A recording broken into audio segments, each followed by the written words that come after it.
Vamos lá. Ai.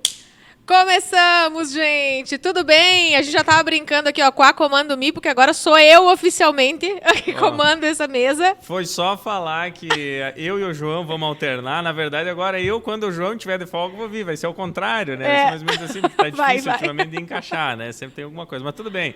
Doutor, por que você foi dar essa ideia para ela de querer se impor aqui no negócio? Não dá? Eu tenho ideias que a gente tem que ficar pra gente mesmo, né? Não. Ideias boas têm que ser compartilhadas. Tem que ser compartilhadas. Brincadeiras à parte, hoje a gente está recebendo aqui um convidado super especial, o doutor Gilberto Querubim. Tudo bem? Tudo bem, queridos. Cris, Éder, todo o pessoal. Pode falar? Tamo junto aí. Vamos ver o que sai dessa conversa. Mas nós vamos bater muito papo aqui, com certeza, porque eu sei que tem bastante história por aqui. E a gente vai falar tudinho, né? Se puderem serem ditas... E agora eu já me instiguei. Só as histórias que puderem ser contadas no começo. Depois a gente consegue extrair algumas aí que não deveriam ser contadas. Até porque a gente começa certinho e depois, né, a gente vai entrando em outras áreas. É água, gente. Isso aqui é água, realmente é água. Não tem nada de álcool. Infelizmente, né, doutor? O único que é água que eu posso afirmar é essa aqui.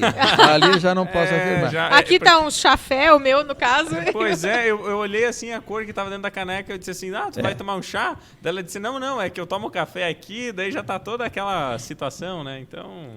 Tudo certo, tá gente. Bonito. Tudo Assim, certo. Lá dentro vai misturar tudo, água com café. O importante é ser feliz, né? Não, é que eu tomei um cafezinho nessa minha caneca maravilhosa, por sinal, ó. E aí ela ficou levemente manchadinha de café. Tá com a coloração. Ô, Cris, vamos começar explicando, porque dessa vez nós estamos com medalhas e premiações importantes aqui em cima da nossa mesa do podcast. E aí nós temos que explicar também, porque muitas pessoas vão conhecer o Gilberto Querubim na parte trabalhando na área da odontologia, mas temos também aí um trabalho muito importante na JCI aqui no município de Xanxerê, né, doutor? Uma história bacana. 30 anos, chegou essa marca?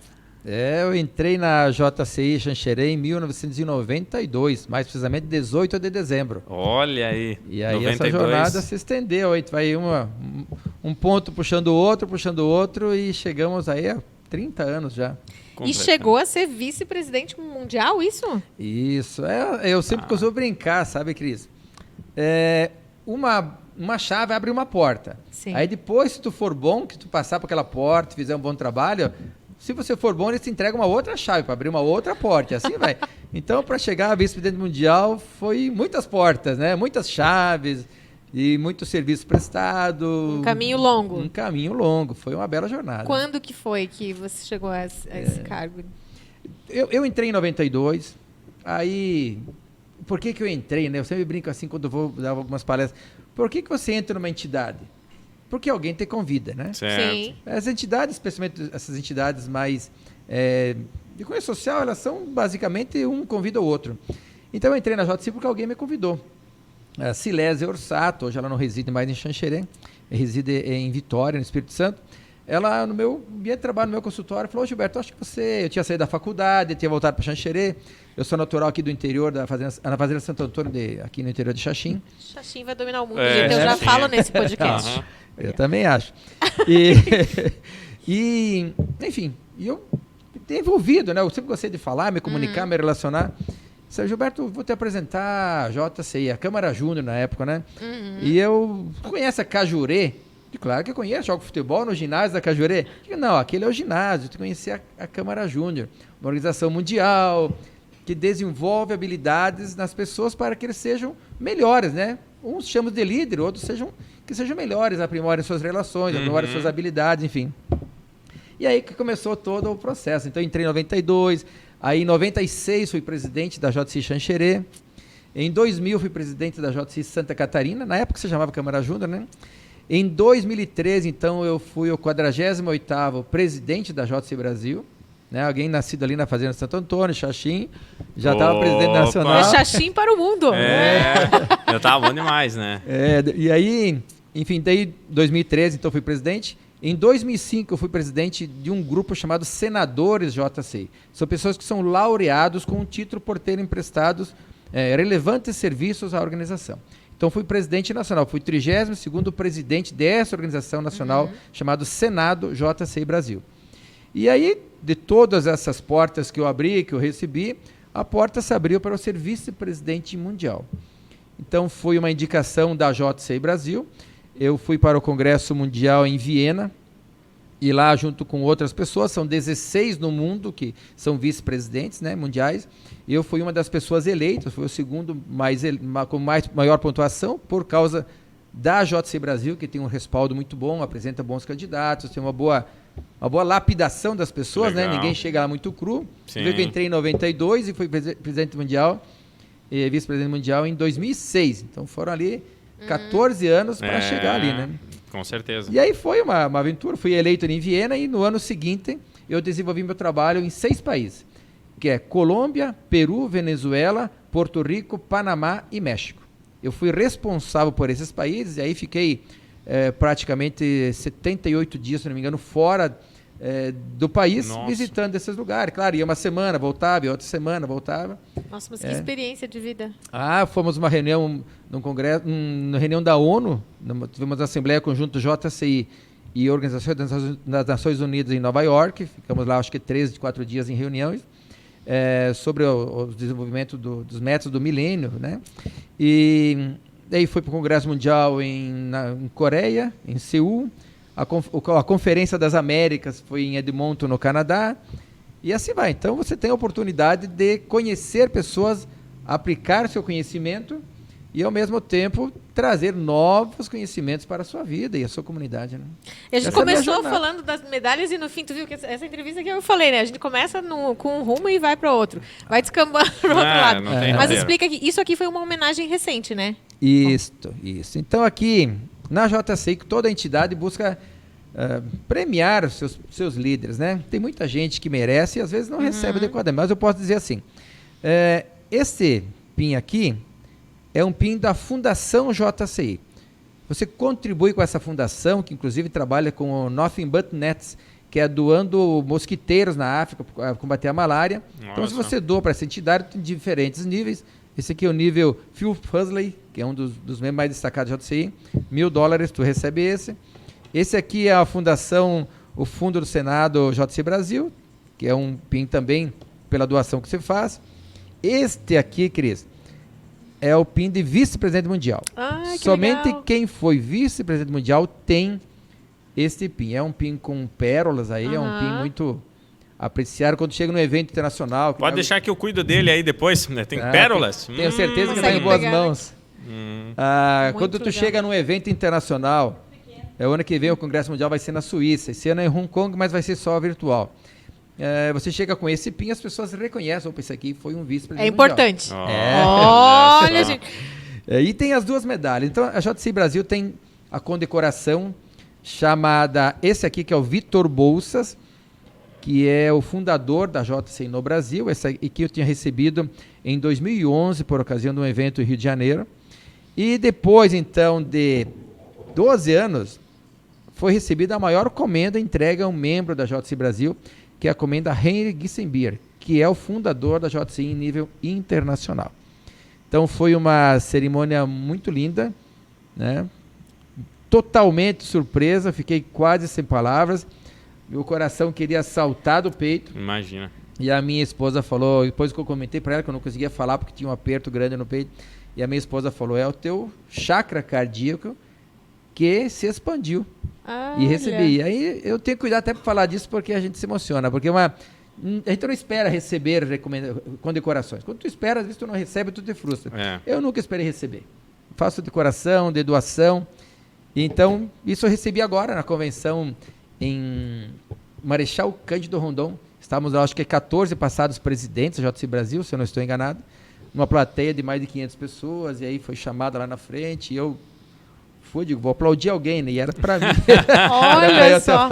Foi muito emocionante. Tinha muita gente de Xanxerê, da JCI Xanxerê, que estavam lá e me honraram, né? Com essa é uma moção que é feita, aprovado por todos os presidentes de câmaras juntos do Brasil. Olha só. E dessa forma foi agraciado aí. Você falou da Câmara de Xanxerê especificamente, tem um respaldo muito importante nacionalmente, porque você teve esse trabalho, teve esse destaque, e a gente ouve falar de outras pessoas também, nos concursos de oratória, em outras situações, então realmente é muito forte aqui o trabalho da JCI em Xanxerê.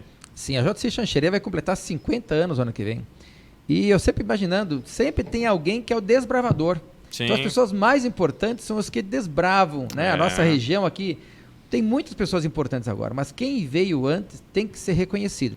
Então, desde o primeiro presidente, o segundo, estamos chegando agora ao 50º presidente. E uma entidade, para ser perene, ela precisa mostrar serviço, ela precisa ter consistência, ela precisa ser justa com as pessoas, precisa ser justa com a comunidade, de onde ela recebe o suporte, às vezes financeiro, às vezes apoio, e às vezes que indicam pessoas. A JCI é uma entidade diferente de muitas outras. A JCI é uma entidade de pessoas de 18 a 40 anos, que tem poder de voto, de serem eleitos, de comandar as coisas, e você nunca vai poder repetir o cargo que você está ocupando. Olha só. Então, se você for secretária da JCI, é uma única vez que tu vai poder ser secretário. Não tem aquela coisa de ser sempre o mesmo, que ninguém quer. É justamente para circular. Exatamente. Veja bem, o que é a JCI? A gente chama de que é uma escola fora da escola.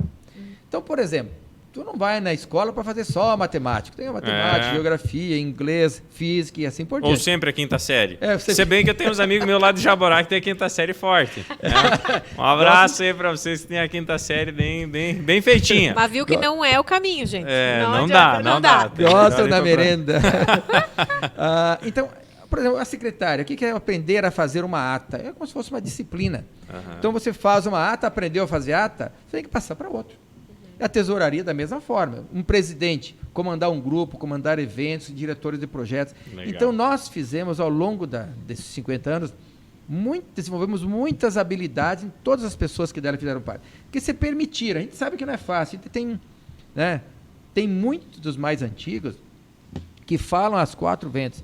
É a faculdade que eu não pude fazer, porque não tinha. Exato. Então a JCI ensina relações humanas, ensina planificação de projetos, ensina a se comportar no evento, entender de normas protocolares, normas parlamentares, entender, enfim, você se relaciona com uma coisa que é muito importante da JCI, que é o I.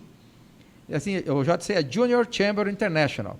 O que é o I? International, que é o internacional. Você tem pessoas que pensam com você, que usam o PIN no Japão, na Alemanha, nos Estados Unidos, em todos os países do mundo praticamente, mais de 120 países. Nossa. Então você tem essa rede para ensinar você, para você ensiná-lo, trocar ideias, vai visitar, tive há poucos dias na Europa, fomos recebidos na França por pessoas assim.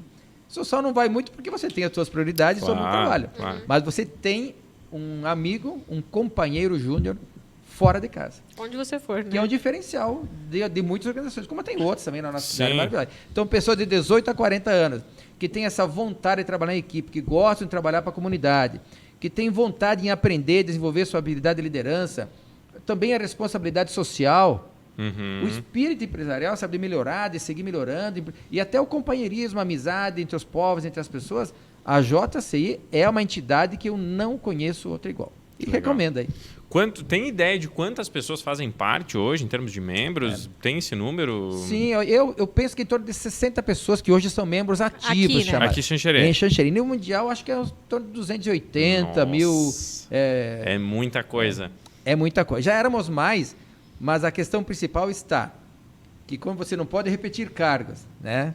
E você é dos 18 aos 40, chega aos 40, você tem que se afastar. Então, tu deixa de ser membro. Então, todos os anos, a JCI, em nível mundial, dispensa muitos líderes para as comunidades. Quem quis, quem se dedicou, quem desenvolveu essas habilidades, que é a vocação do JCI, desenvolver habilidades de liderança, ele vai atuar, sabe, numa entidade de classe, vai atuar numa APP, vai atuar num clube, nos outros clubes de serviço, na política, no empresariado, consigo mesmo, na sua empresa. Sim, ele vai ser um líder, uma pessoa melhor, porque ele aprendeu na JCI como lidar com as nuances aí que às vezes atrapalham. Legal. Se ele quis, desenvolveu. Se não quis, entre e saiba, grandes amigos, mas tem a sua limitação também. É o que você investe, costumo brincar, é um investimento. Quanto mais você investe, mais retorno você vai ter, né? Porque a principal dedicação que eu vejo é tempo, né? Você realmente abraçar as ações, o que é feito para você sentir o quão importante é esse trabalho e aí a partir disso você vai crescendo. Acho que não sei se é nessa linha. É mais ou menos assim. Eu costumo dizer, doutor, como é que tu fez isso? Tinha consultório, pacientes. Eu tenho uma admiração muito grande para meus pacientes. Primeiro porque me escolhem, mas depois porque eles têm muita paciência. Naquela época eu viajava muito. Eu tinha que pagar o atendimento, o outro precisa dar um telefonema. A gente ser presidente nacional, tem mais de 100 organizações locais, e eu trabalhava das 4 às 8 da noite, praticamente todos os dias, pela JCI. Era um horário que eu tinha reservado, às vezes ia mais tarde, às vezes começava mais tarde. Então, meus pacientes, meus amigos, meus clientes são as pessoas que eu tenho grande consideração. Mas eu posso dizer para ti, Éder, todos os anos, eu evoluo profissionalmente.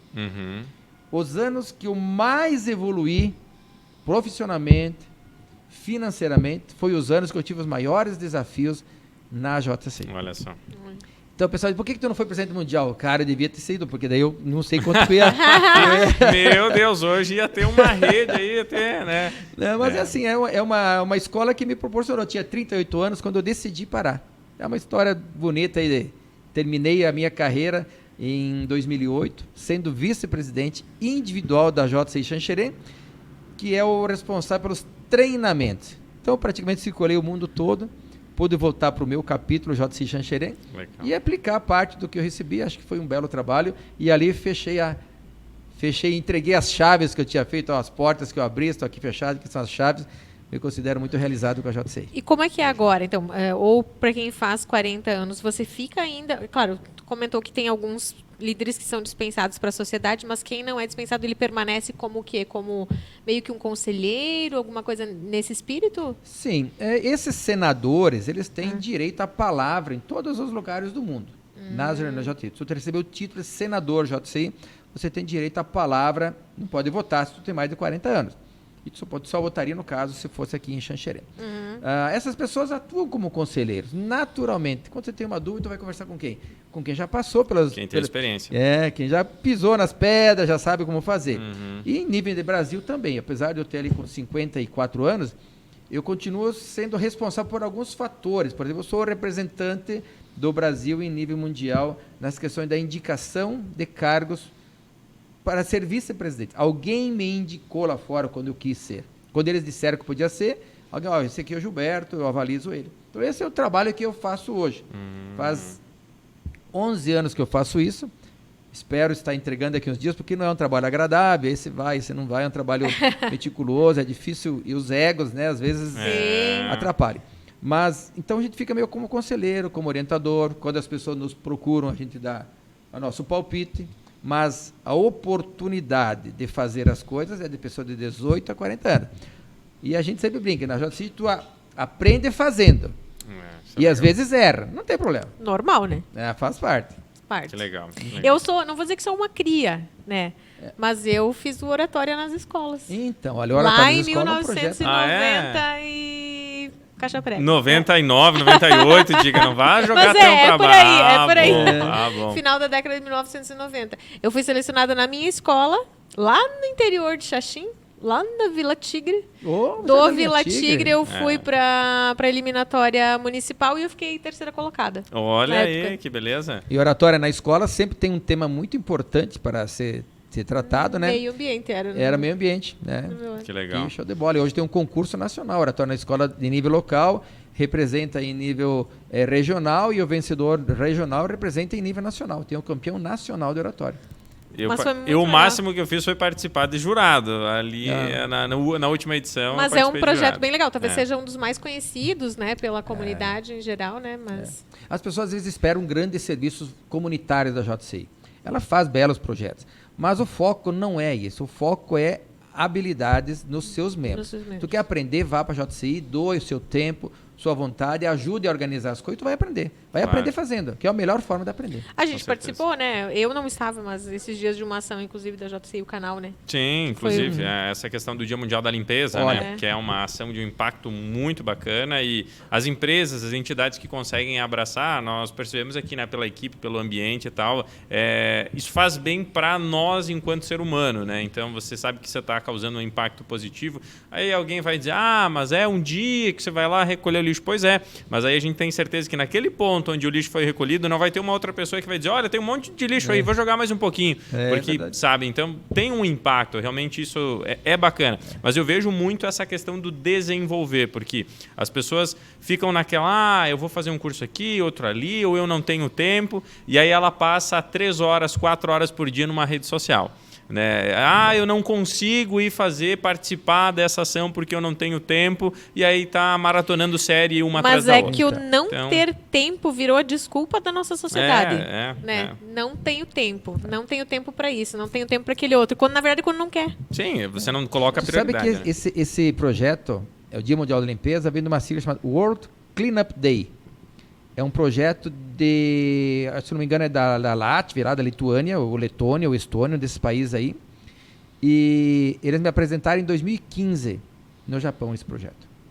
E a moça, tanto é que eu trouxe para Xanxerê, conversei com várias pessoas. Qual que é a ideia principal? É um dia sem produzir lixo. Essa é a ideia. Você um dia sem produzir lixo. Por que tem que reciclar o lixo? Porque alguém produz o lixo. Sim. Há lixo que você não tem como não produzi-lo, né? Uhum. Mas é você reduzir a produção do lixo. Essa é a ideia inicial do projeto. Claro, a gente fala, porque tudo vale a pena, né? Desde você limpar uma caixa d'água, limpar um esgoto, limpar tudo isso faz parte, limpar o quintal especialmente. Uhum. Mas o ideal é você não produzir. Você, cada um de nós é responsável, deveria ser responsável pelo lixo que produz. Deveria ser. Você tem que dar o destino para o lixo. Eu fui no Japão, por exemplo, do Japão, tu não encontra lixeiras na rua. Porque teve muitos atentados antigamente, então as pessoas colocavam bombas nas lixeiras. Então limparam as lixeiras. Então você tem que carregar a tua garrafa de água, papelzinho de bala, essas coisas, no bolso ou na mão, até você encontrar uma loja, você entra às vezes numa loja, pedir uma informação, eles pedem, quer que eu dê, quer entregar seu lixo? Eles pegam o lixo e colocam a lixeira dentro do ambiente da loja, do restaurante. Olha só. Então, você é o responsável pelo lixo que produz. Aqui é que é uma coisa cultural. Deus, a gente tem um bom serviço na nossa região, na nossa cidade, especialmente, que se tu jogar na rua, no outro dia está limpo. Mas se não fosse assim. Só que isso gera um problema também. Porque o que acontece? Eu estava caminhando esse final de semana na margem da rodovia e estava observando.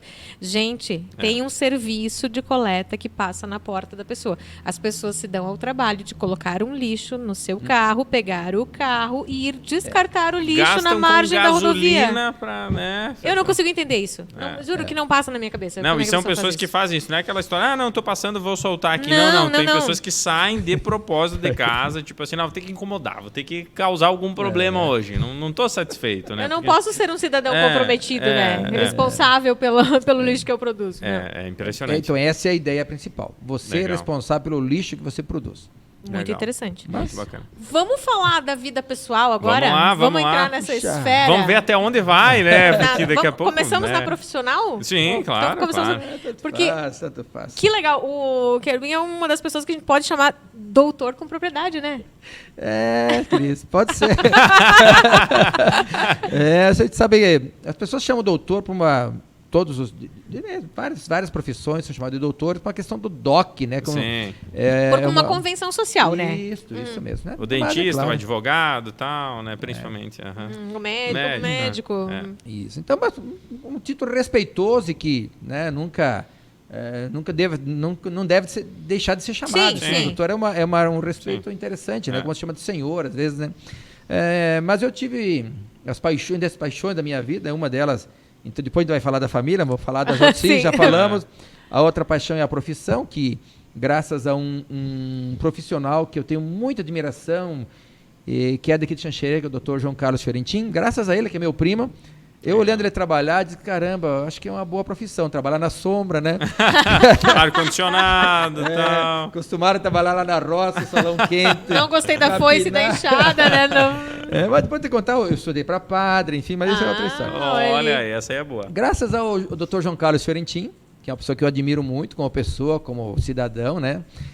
Eu vou dedicar à odontologia. Então, me formei em dia 28 de dezembro de 1990. Na Universidade Federal de Santa Maria, Rio Grande do Sul. Então, você era de origem humilde, né? Você ou era federal ou era nada, né? Sim. Então, foi uma jornada ali, sempre fui um cara meio ratão, assim, de curso. Onde tinha curso, estava eu. E aí acabei fazendo algumas especializações, uma delas que eu atuo bastante, que é a área de periodontia, que trata da doença gengival, enfim, estética gengival, enxertos, essas coisas. Outros cursos de cirurgia avançada, que é uma área que eu me dedico, que eu gosto, que eu, assim, cuido para não falar tão bem dela, mas eu tenho tido um sucesso muito, muito grande, praticamente total, né, que continue sendo assim, né? Legal. Tem aquela história assim, ninguém agava, mas preciso dizer que eu gosto do que eu faço porque eu sei que dá certo, ao menos tem, né? Sim. E é importante se orgulhar disso, né? É legal. Aquele fala dos filhos, fala da esposa, claro. Fala das conquistas, tem que falar da gente também com orgulho, certeza. Né? É isso aí. Então, daí a questão das cirurgias avançadas, enxertos, enfim, implantes. Aí, bom, depois fui fazer o curso de especialização e mestrado em implantodontia. Isso foi na São Leopoldo Mandica, em Campinas, em São Paulo. E ali, na especialização, foram 20 viagens de 4 dias em Campinas, São Paulo.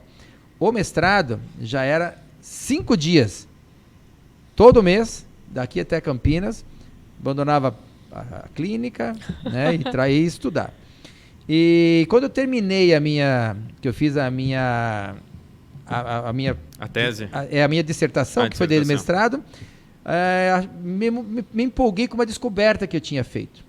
Enfim, quem é pesquisador sabe que uma coisa chama a outra, né? Poxa, isso aqui, se for verdade, caramba. E o professor falou, cara, entra no doutorado e faz. Aprofunda isso. Aí entrei no doutorado meio emendado. Em 2008 eu terminei meu mestrado, em 2010 comecei meu doutorado, e em 2013 eu concluí meu doutorado. Então, tenho muito orgulho, né, que você falou doutor, né, de ter concluído o doutorado ali em 2013. Uma das conquistas não é tanto clínica, mas a conquista do desafio. Sim. Porque seria normal e entendível que as pessoas vão se dedicando à família, à sua profissão, ao seu redor, à sua comunidade, e acaba fazendo o trivial e muito bem feito. Porém, o desafio de você começar um curso e galgar todos os degraus eu sempre digo, a coisa mais fácil que tem nesses cursos que eu fiz, Éder, Cris, é o dinheiro. É mais fácil que tem foi o investimento que eu fiz. Que eu estava preparado, eu gostava, e custa o que custar, eu ia fazer. O mais difícil é ter a vontade de sair de casa todo mês, de ficar uma semana fora lá em Campinas, hotel, táxi, alimentação, deslocamento, cansaço, estudo. Isso é a energia que vem de dentro para te motivar. Tu ficar ali 30 meses estudando, desenvolvendo uma ideia para fazer a tese de doutorado, que tem um orientador, que geralmente é um xaropinho, que geralmente te deixa na mão, às vezes não te ajuda. Quem já fez isso aí, tem muita gente boa, mas tem os orientadores assim que... né? Abandona. Eu acho que eles fazem meio de propósito para testar você. Pode. E aí, no final de tudo, tu desenvolve uma tese que é aceita pelo orientador, que tu vai apresentar uma banca de 5 doutores e os caras te dão avaliação máxima. Legal. Ali é a cereja do bolo, sabe? Você diz, opa, valeu a pena. Aí foi tu o ponto chora, alto da vida, assim, profissional? Profissional foi ali. Claro que a profissão vem de ações, né? Claro. Sim.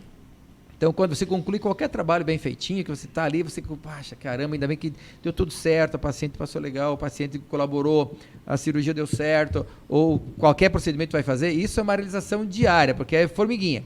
Mas chegar nesse nível é uma doação para a profissão.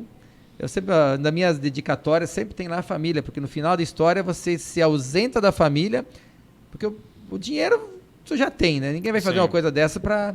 Mas a família, você sente falta. Porque são muitos dias de dedicação. E não é só o ir lá, né? Porque quando tu volta, doutorado, mestrado, é muita leitura, é muito se debruçar sobre aquilo, estudar, analisar, para voltar na próxima ida até São Paulo, já mais preparado, já com mais conteúdo, enfim, é muita dedicação. Sabe que para você para ser vice-presidente mundial, eu tive que desenvolver bastante meu inglês. Senão você vai viajar no mundo aí com... como é que vai se English, problemation, não vai dar muito certo. Então, sempre tive muita ajuda, as pessoas se colocaram à disposição, muitos belos e ótimos professores, mas até tu não sentir a água bater na bunda, você não pega para capar, né?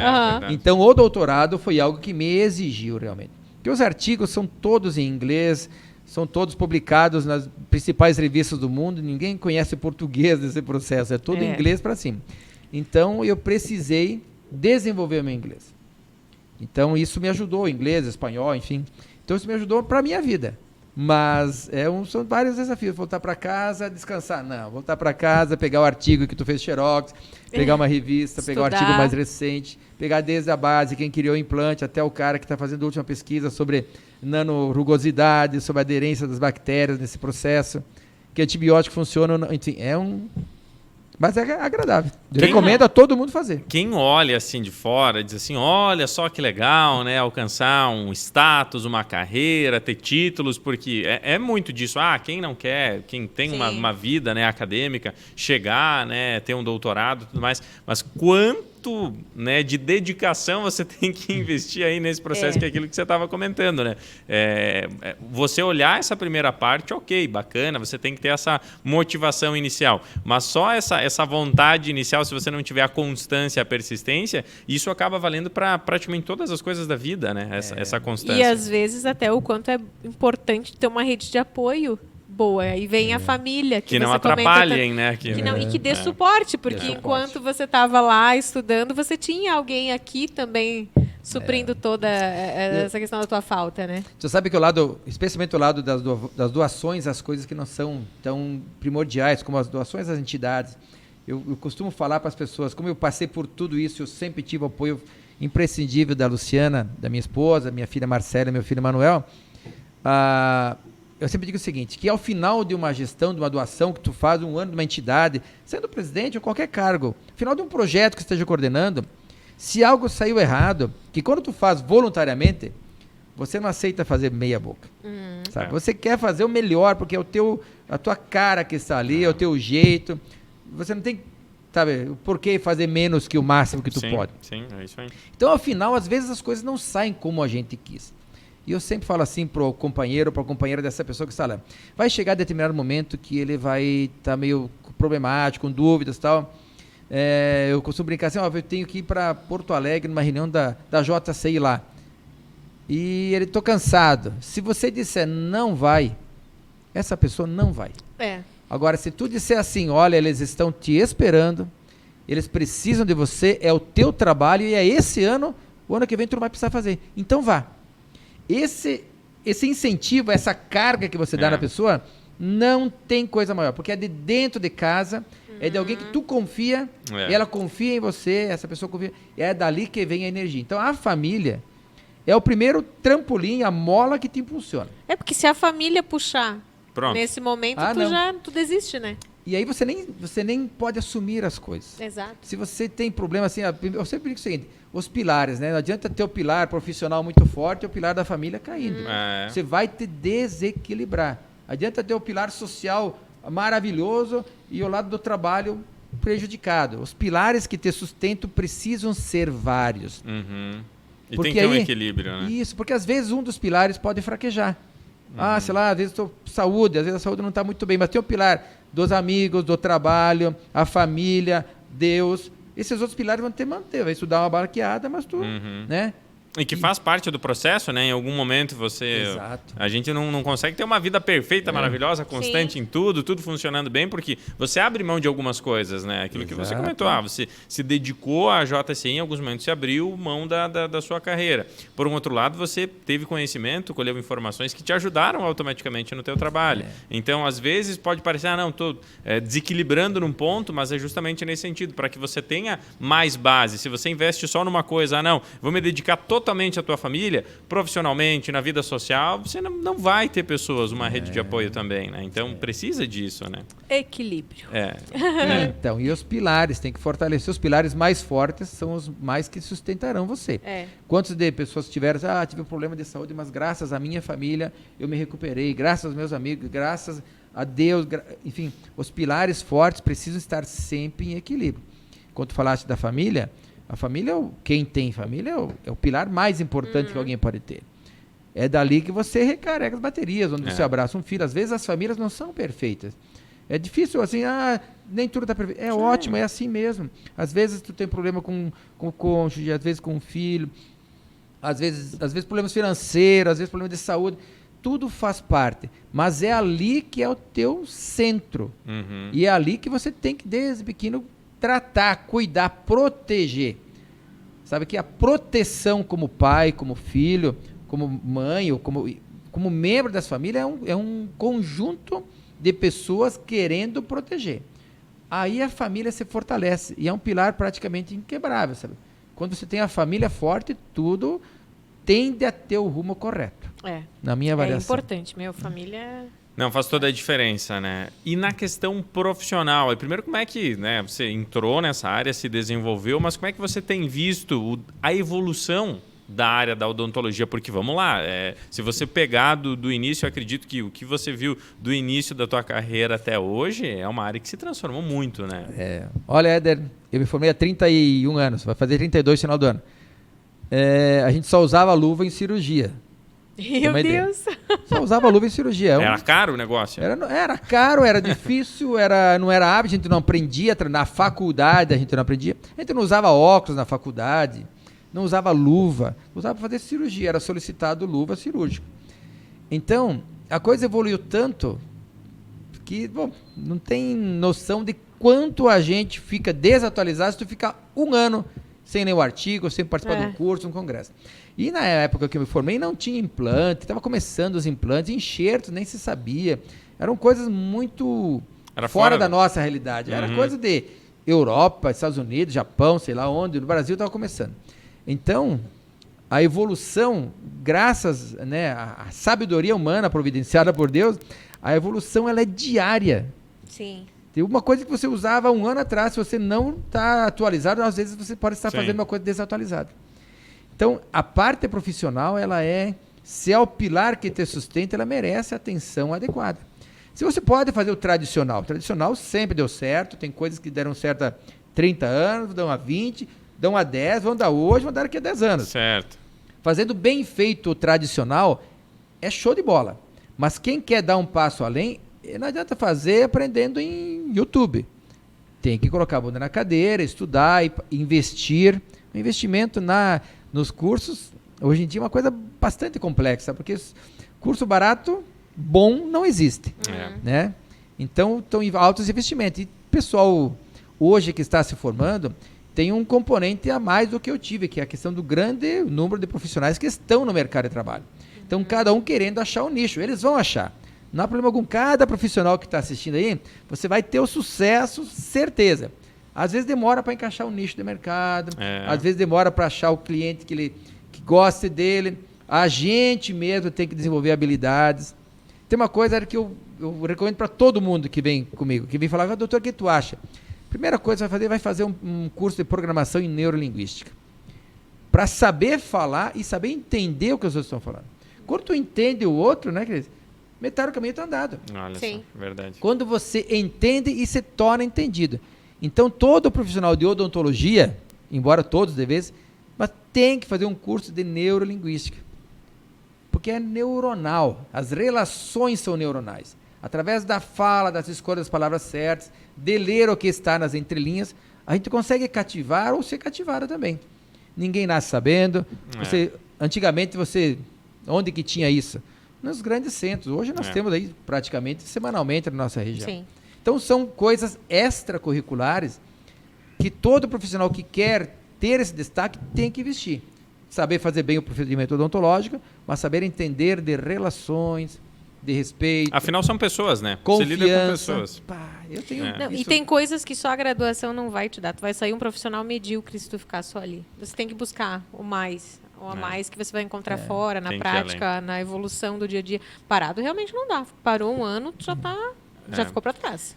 Tem alguma história, alguma situação que você lembra que te marcou muito, assim, de você perceber realmente a gente impactou, porque você impacta muito a vida das pessoas nessa questão da qualidade de vida, né? Mas tem alguma situação assim que você lembra que te marcou muito, que mexeu contigo, assim, nesse sentido de poder nitidamente transformar a vida da pessoa? Caramba, Tem muitos. Sim, acredito. Graças a Deus tem muitos.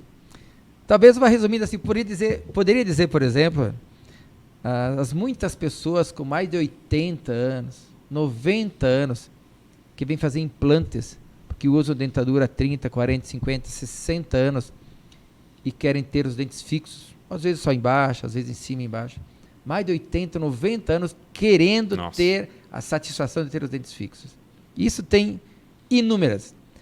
Mas posso dizer assim, uma pessoa até jovem, ele vai saber porque eu sempre conto isso para ele, você é o cara que me ensinou muito. Porque quando chega um caso bastante complexo, você não entra de cabeça, você vai, faz os modelos, você se afasta um pouquinho para estudar, tu pede às vezes uma semana para planejar.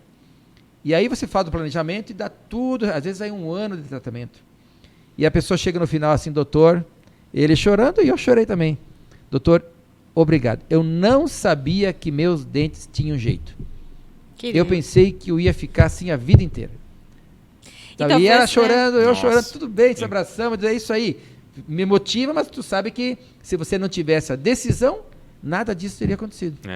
É que talvez para nossa geração seja difícil imaginar isso, porque a gente viveu uma fase já diferente da odontologia. A gente tem nossos próprios dentes com problemas ou não, como eu que preciso de um aparelho para ajustar. Mas assim, para imaginar, como a gente comentava com o Gauer, da época em que as meninas com 15 anos ganhavam de presente uma dentadura, se extraíam os dentes. Tu imagina para uma pessoa dessas que passou anos sem ter o próprio dente, o prazer e assim, até a emoção mesmo, a realização pessoal de poder voltar a ter um dente fixo.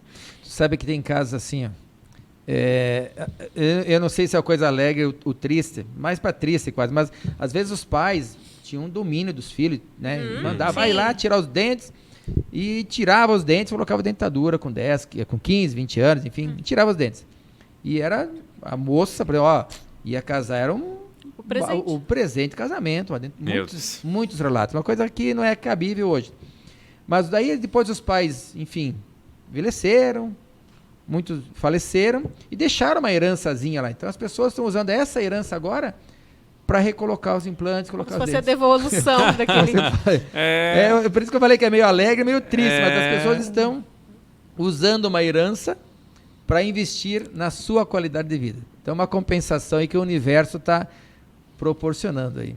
Mas é traumático, né? Eu lembro da minha mãe contando, assim, que ela teve uma cárie no dente da frente e ao invés de tratar a cárie na época, eles extraíram o dente. Ela disse que ela chorou dias consecutivos, porque era bem o dente que ficava na frente, assim. Imagina, gente, eu não paro para analisar hoje. É muito Mas difícil. Hoje em Xanxerê, sabe, eu imagino que Xanxerê hoje seja um grande polo odontológico.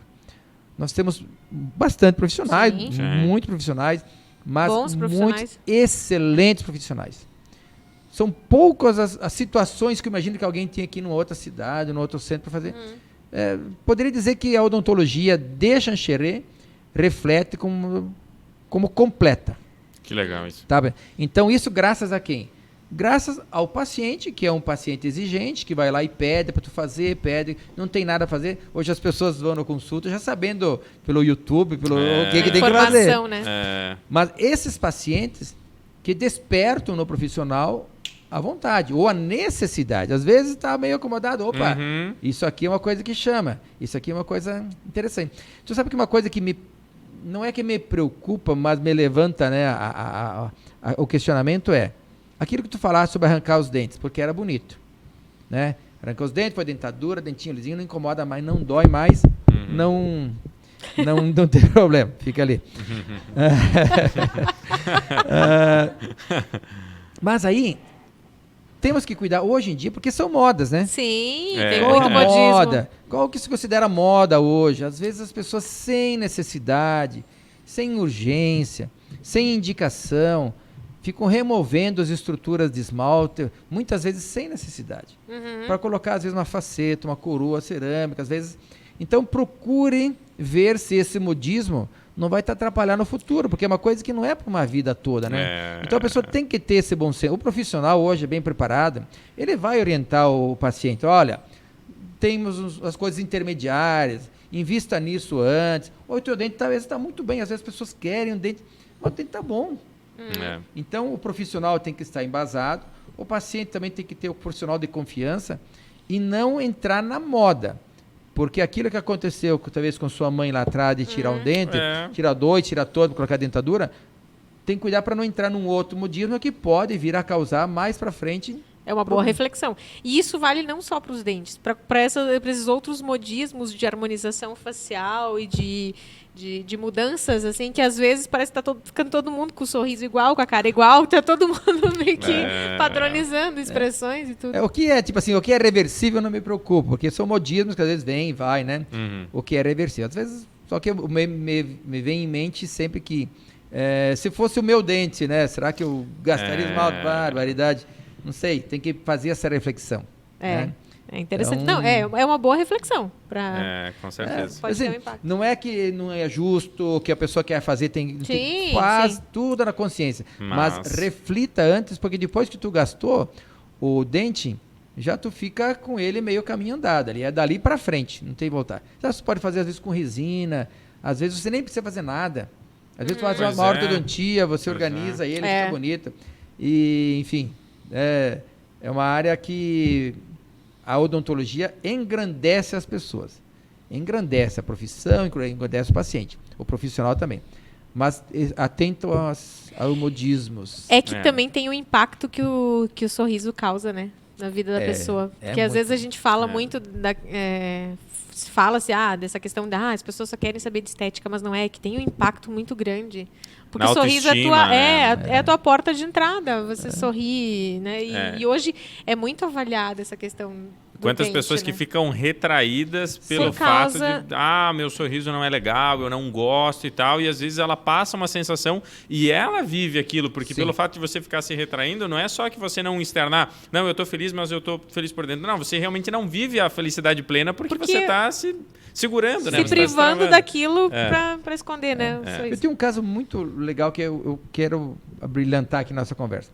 A pessoa depressiva, tomava remédio, não saía de casa e era uma pessoa humilde. E veio ali para ver que estava com dor de dente e tal. Falei, não tem o que fazer, você vai ter que fazer implantes e tal.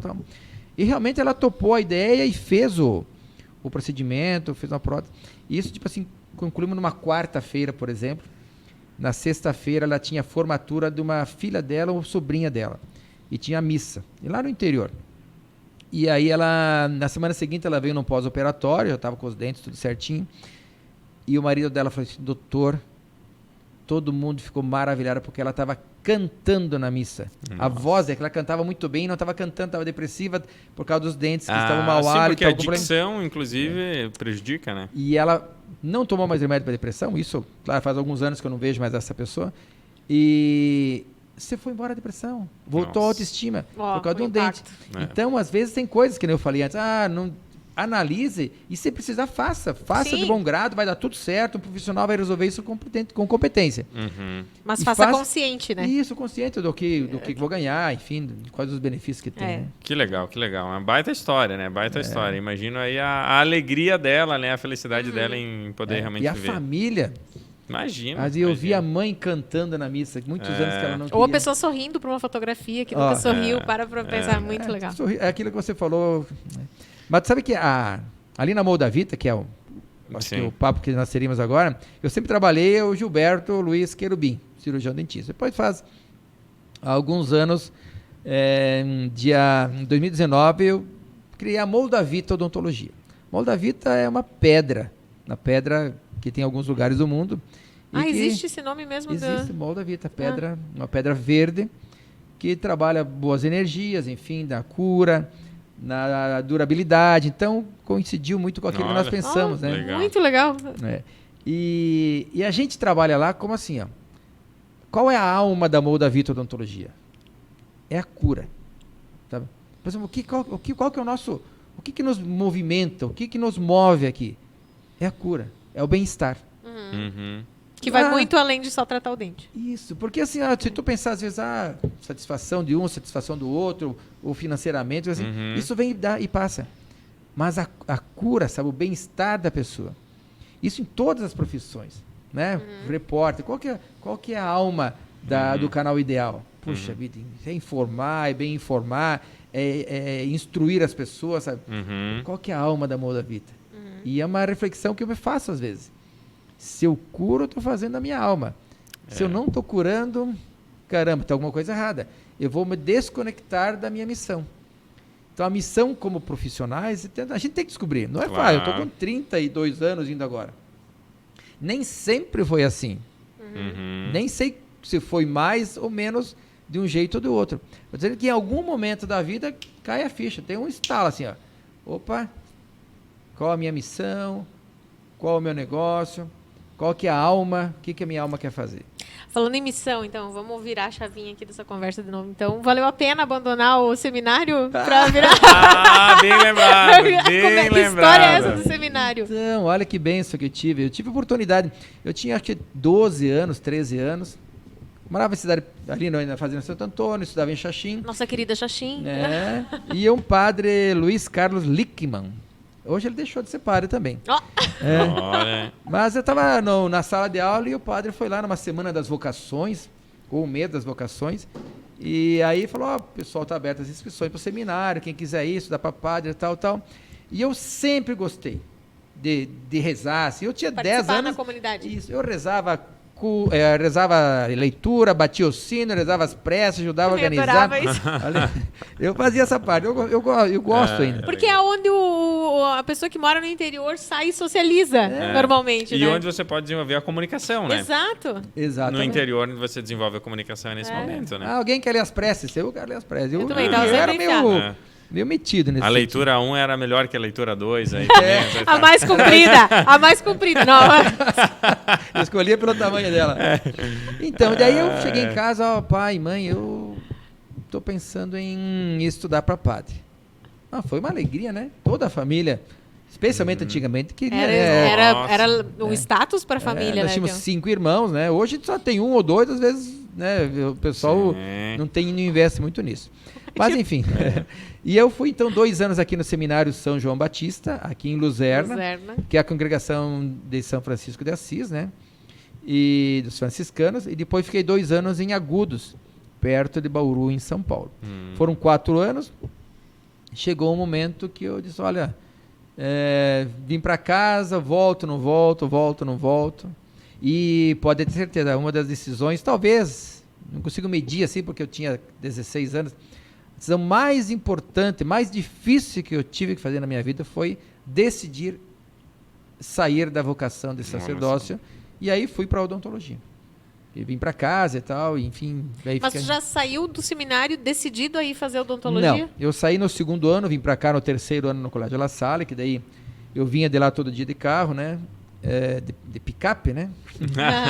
Famosa picape. E eu vinha para aula, e aí depois que eu terminei, eu vou fazer o quê, né? Daí, conversando com o Dr. João Fiorentin, ele falou, olha, Beto, é uma boa. Falou das vantagens. Eu sempre olhei assim, lá na roça, carpir milho. Não tá muito fácil. Na época era carpir mesmo, né? Era sofrido assim. Quebrar milho. Era assim, a gente não sabia que era sofrimento, porque era algo que tinha que ser feito. Era normal. Então, todo mundo fazia, né? Todo mundo... Não, mas eu sabia, era sofrido sim. Mas olha aqui, ó. Essa noção. Eu acordava às 6 da manhã, ajudava, tinha aviário, ajudava a tratar os frangos, ou os porcos, porque tua família no interior tinha tudo, né? Ou leite, coisa assim. Depois eu aprontava e vinha para aula na La Salle. Então eu considero que foi sofrimento porque tu não sabia que tinha pessoas que não faziam isso. Era a mente aqui, tinha que fazer, tem que fazer, senão não sai de casa, senão não vai no baile, senão não sai fim de semana, se não fizer tal serviço não vai jogar bola. Então era das chantagens, né? A ameaça era essa. Tu quer final de semana e jogar bola? Então hoje... Não, hoje é o contrário. Hoje tem que dizer, meu filho, o que você quer para ir jogar bola? É quase ao contrário o negócio, assim. Apesar de estar tão ligada na rede social, no videogame. Essa foi a minha aventura. Ainda hoje eu tenho contato com muitos religiosos. Nós temos um grupo de seminaristas também, que alguns ficaram padres. A gente conversa sobre as decisões. Sim. E em algum momento tu tem um ritual de passagem. Né? Uns dizem que o primeiro ritual de passagem você tem é o nascimento. Né? Depois você vai decidir sair de casa. É um ritual de passagem. Decidir desmamar das coisas. É uma decisão importante. Né? Escolher a profissão. Outro ritual de passagem. Casamento. Um ritual de passagem belíssimo. Para quem pode viver isso, eu recomendo. Ritual de ter filhos. Eu sou um cara incentivador em casamento e ter filho. Às vezes pode até não sair, né, do jeito que a gente pensa. Às vezes pode ter algumas... Cara, mas o ritual é fabuloso. Então, essas escolhas que vão te lapidando e vão te formando. Claro. Então, rituais. Eu gosto de rituais. Eu também valorizo bastante. Formatura, casamento, essas coisas, eu acho que é legal. Porque marcam, você separa, digamos, a fase da vida. Eu evoluí, eu dei um próximo passo. Da mesma forma que, às vezes, você recebe um título, uma homenagem que marcam aquela etapa da vida. Porque a gente fala isso aqui do próprio canal Ideal. Quando a gente recebeu a nossa plaquinha do YouTube ali, para nós, nossa, teve uma simbologia, algo muito, muito forte. Porque que eu acho que aquilo simboliza um período em que todo mundo uniu forças para fazer aquilo. Trabalho com dedicação, uma dedicação, trabalho bem exato. feito, né? Então ela representa um período, justamente um período da tua vida ali. Uma conspiração a favor de algo importante que mudou a vida de vocês, né? Como uma recompensa, né? Vocês trabalharam bastante, então tá aqui a recompensa de vocês. E se você para pensar, é a mesma situação, uma medalha, vamos dizer, é algo muito simples, é algo muito fácil de você fazer. Uma plaquinha como aquela, quanto deve ter custado uma placa como aquela pro senhor YouTube, né? Simbologia. Mas agora pergunta aí, chega alguém e diz assim, por quanto que vende? Não vende. Chega aqui e pergunta aqui pra ti, quanto vale aí? Quanto que você quer vender uma medalha dessa? Quantos tem em Xanxerê? Quantos tem na região? Tem, né? Eu não falei o que a gente fala. Essa aqui eu sou o segundo do Brasil a ter. Olha só. E daí sai com ela quando tem os eventos? É recomendado, mas às vezes a gente não usa por meio... Eu sairia. Eu sairia. Bem mentira. Eu ia vir trabalhar, inclusive. Com licença, vocês estão vendo a medalha. Chegou a comenda. A Cris ia ligar um LED assim para refletir ela. Então... De primeira medalha. A medalha é carregada pelo meu ego daí, né? Sabe que tem que ter essas coisas que nos orgulham. Uma filha, uma profissão, uma conquista, né? Até porque você estimula outras pessoas. Tem muita gente que fala assim, mas falando de tal, tá mostrando que conquistou tal coisa, que ganhou isso, que ganhou aquilo. Para uma parcela da sociedade vai dizer, não, o cara está se achando. Por um outro lado, quantas pessoas você estimula só pelo fato de você estar vindo aqui e compartilhar essa informação, essa conquista? Quantas pessoas que vão dizer, olha só, o que será que eu tenho que fazer? O que eu tenho que buscar? Por mais que você tenha dito que você não fez o que fez em função de buscar essa honraria, digamos assim, mas para muitas pessoas isso vai ser um estímulo para ela fazer boas ações, se tornar uma pessoa melhor, se tornar um profissional melhor, pelo fato de visualizar, um dia eu quero chegar ao patamar que ele chegou. Então é legal isso, eu acredito que tem que olhar por esse lado. É diamante aqui? Não vai morder, não vai morder. É que todas elas são muito bonitas. Quem passa pelo caminho, ele tem alguns aprendizados que ele pode presentear as pessoas que desejam passar pelo caminho. Claro. Então, quando tu conversa com alguém, dificilmente alguém vai dizer, eu fiz isso tudo sozinho. Meu mérito. Não, ele vai dizer assim, olha, tive uma equipe, lá na minha equipe da Modavita, as colaboradoras, outros profissionais, na JCI, cara, eu tenho pessoas que eu tenho no meu coração, no lugar mais especial que tem, porque se não fosse por eles, não teria conseguido chegar. Né? Na minha vida pessoal, geralmente a gente fala da família, mas tem os conselheiros, como eu falei, da área profissional. Então, aquele é ruim, é sofrido. Mas... Tem um ditado de um senhor que eu vi assim, o sofrimento é passageiro, desistir é para sempre. Então, quando está doendo, é um incentivo para tu seguir, não para tu sair fora. Eu encarei muitas vezes, doeu o bolso, doeu as costas, doeu a mente, doeu as relações, mas desistir é uma coisa que tem que pensar bem. Porque... Agora venho eu com outra frase, que eu também li mas que é bem interessante, que a decisão difícil de hoje é a vida fácil do futuro. A decisão fácil de hoje vai ser a vida difícil. É mais cômodo muitas vezes você simplesmente largar de mão, né? Dizer assim, não vou fazer. E quantas situações a gente se pega com isso, né? Nessa encruzilhada. Mas eu não vou fazer isso, não vou largar agora. Pega, por exemplo, a academia. A Cris é a marombeira aí, né?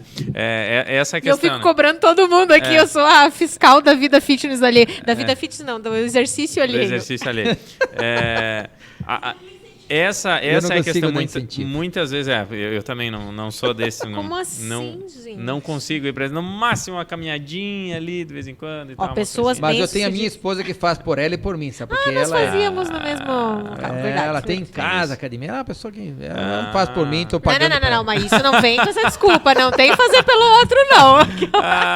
Tem tudo isso, né? Tem tudo isso. Mas enfim, né? Tem todas essas... Nem lembro por que nós entramos nesse negócio aqui de vida fitness. Foi você que falou. Eu não ia comentar nada. Bem, né? O problema é a memória agora que não puxa mais aqui, já não sei mais nem por que nós estávamos falando isso. Quanto nós temos, Mariana? Cristino, Temos que ir encaminhando para o final aí.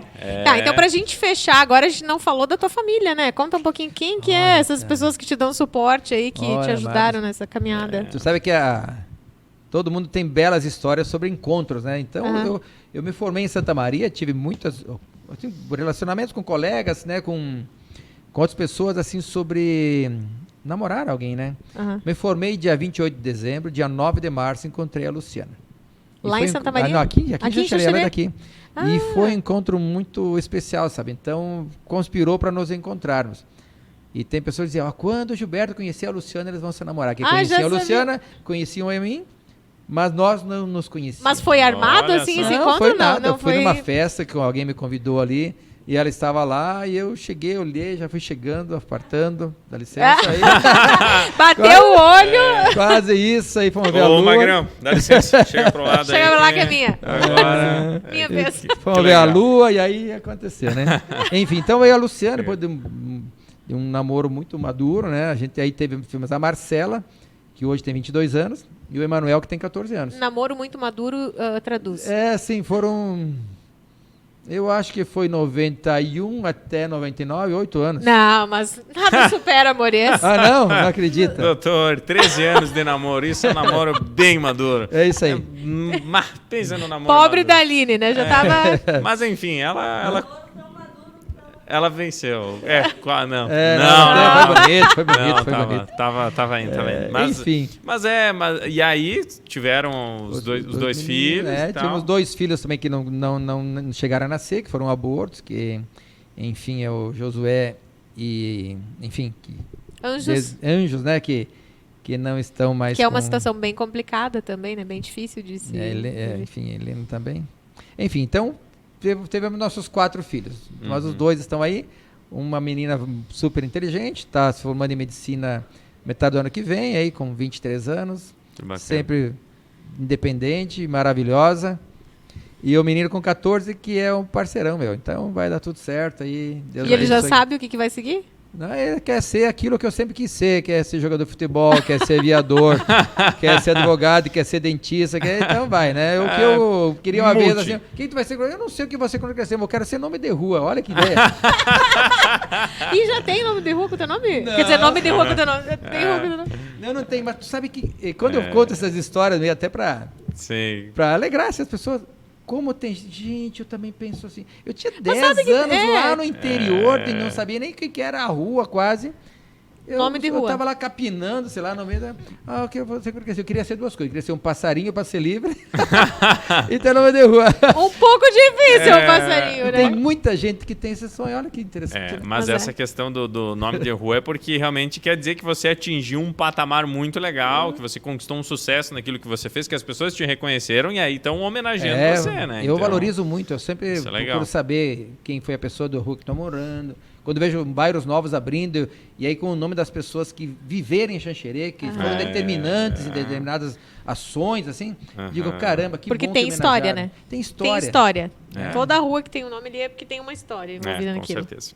Muito legal. Cristiane Araga, vamos encerrando, então? Vamos encerrando o nosso bate-papo. Meu, rendeu, né? Viu? Nem parece rápido, que hein? Pois é. Passa rápido. Foi um papo... Passa rápido porque é bom, né? Isso aí. Pergunta muito difícil, aí tu já... Pois é. Mas quem já fez doutorado e mestrado e tudo mais, isso que seria a fichinha, né? Fichinha. Então, gente, você aí que nos acompanhou até agora, muito obrigado por ter nos acompanhado. A gente está no Facebook, no YouTube, Deezer e Spotify em áudio. Você pode acompanhar essa e outras conversas. Gostaria de te agradecer, Querubim, por ter destinado parte do teu dia aí, que a gente sabe que tem uma agenda lotada para vir aqui para a gente bater esse papo, sabe? Eu tava doido para economizar minhas costas e alguém me tirou do consultório. Então, sempre que tu quiser economizar as costas, não tem problema, pode passar aqui, né, Moreira? Eu vim aprender uma coisa chamada podcast, pode falar, né? Eu disse, o que é podcast? Não sei bem, vou lá, eu só olhei os outros fazendo, eu nunca participei. Então, mas é bom? É muito bom, recomendo aí. Viu, gente? Sabe que tem um ditado, né, só para concluir. Quanto mais aumenta a ilha da sabedoria, mais aumenta a praia da ignorância. Então agora eu aprendi na ilha minha ter um podcast, pode falar. Então, agora a praia da ignorância vai aumentar, eu tenho que aprender outras coisas. Não dá pra parar, não dá pra parar. Pode parar. Obrigado mais uma vez, doutor, pela presença. Foi muito legal, né, Cristine Maraga? Trazer esse bate-papo aí, com certeza vamos trazer outros convidados. A gente convida você a acompanhar também as nossas outras entrevistas nas plataformas que a Cris comentou, porque o nosso podcast é isso, é esse bate-papo mais solto aí para poder trazer informação e descontração ao mesmo tempo, que é muito bacana. E sugira nomes, gente. Isso aí. Deixa aí nos comentários ou manda pra gente lá no WhatsApp do jornalismo quem você acha que pode render uma boa conversa pra gente trazer aqui para esse nosso cantinho especial para falar um pouquinho mais da vida, da profissão, enfim.